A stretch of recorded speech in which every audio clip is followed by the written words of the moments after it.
Hi friends, welcome to naseema'skitchen. ఈరోజు మనం prepare చేయబోతుంది రవ్వ కేసరి. ఇది మన ఇంట్లో దొరికే పదార్థాలతో చాలా సింపుల్గా తక్కువ టైంలో ప్రిపేర్ చేసుకోవచ్చు. దీన్ని ఎలా ప్రిపేర్ చేయాలో నేను మీకు చూపిస్తాను. లేట్ చేయకుండా వీడియో స్టార్ట్ చేద్దామా? Let's start the video.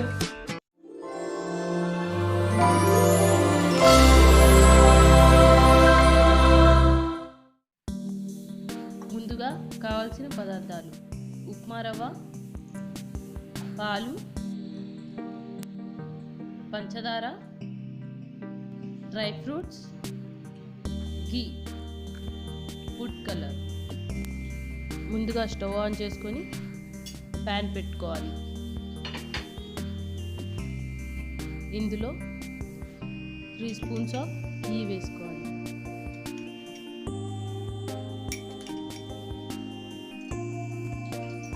Dry ఫ్రూట్స్ని ఫ్రై చేసుకోవాలి.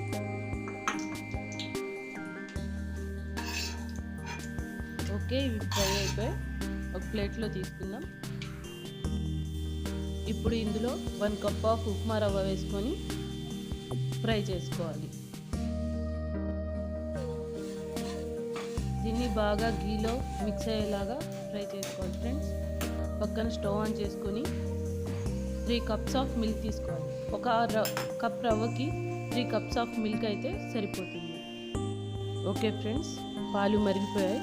ఇప్పుడు స్టవ్ ఆఫ్ చేసుకొని పక్కన పెట్టుకోవాలి.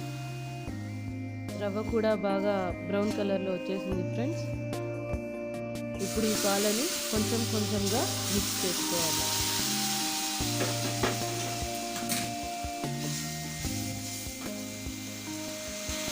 ఇది ఉండలుగా కాకుండా బాగా మిక్స్ చేసుకోవాలి ఫ్రెండ్స్. ఇక్కడ మిక్స్ అయిపోయింది. ఇప్పుడు 1.5 కప్ షుగర్ వేసుకోవాలి. 1 కప్ రవ్వకి 1.5 కప్ షుగర్ సరిపోతుంది ఫ్రెండ్స్. దీన్ని బాగా ఉండలు లేకుండా కలుపుకోవాలి.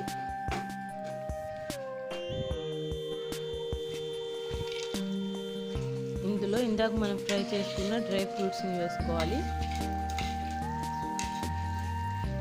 ఇవి దానిలో బాగా మిక్స్ అయ్యేలాగా కలుపుకోవాలి ఫ్రెండ్స్. ఇందులో 1/2 స్పూన్ ఆఫ్ ఫుడ్ కలర్ని యాడ్ చేసుకోవాలి. దీనిని బాగా మిక్స్ చేసుకోవాలి. ఓకే ఫ్రెండ్స్, ఇది రెడీ ఇప్పుడు ఒక ప్లేట్ తీసుకొని ఆ ప్లేట్ని ఘీతో అప్లై చేసుకోవాలి. ప్రిపేర్ అయిన కేసరిని ఇందులో తీసుకొని ఆ ప్లేట్ షేప్ వచ్చేంత వరకు అద్దుకోవాలి. దీనిని ఒక ప్లేట్లో టర్న్ చేసుకుందాం ఫ్రెండ్స్. ఇది కరెక్ట్ ఆ ప్లేట్ షేప్లోనే వస్తుంది. దీనిని మనకు నచ్చిన పీసెస్గా కట్ చేసుకోవాలి.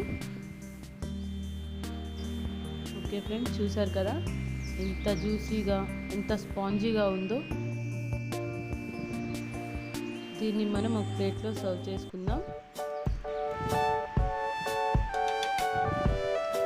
చూసారు కదా ఎంత కలర్ఫుల్గా ఉందో. ఓకే ఫ్రెండ్స్, ఇప్పుడు మన రవ్వ కేసరి రెడీ అయిపోయింది. చూసారు కదా ఎంత బాగుందో. మీరు తప్పకుండా ట్రై చేయండి. ఎలా ఉందో నాకు కామెంట్ చేయండి. మరిన్ని ఇంట్రెస్టింగ్ వీడియోస్ కోసం నా ఛానల్ని సబ్స్క్రైబ్ చేయండి. పక్కన కనిపిస్తున్న బెల్ ఐకాన్ని ప్రెస్ చేయండి.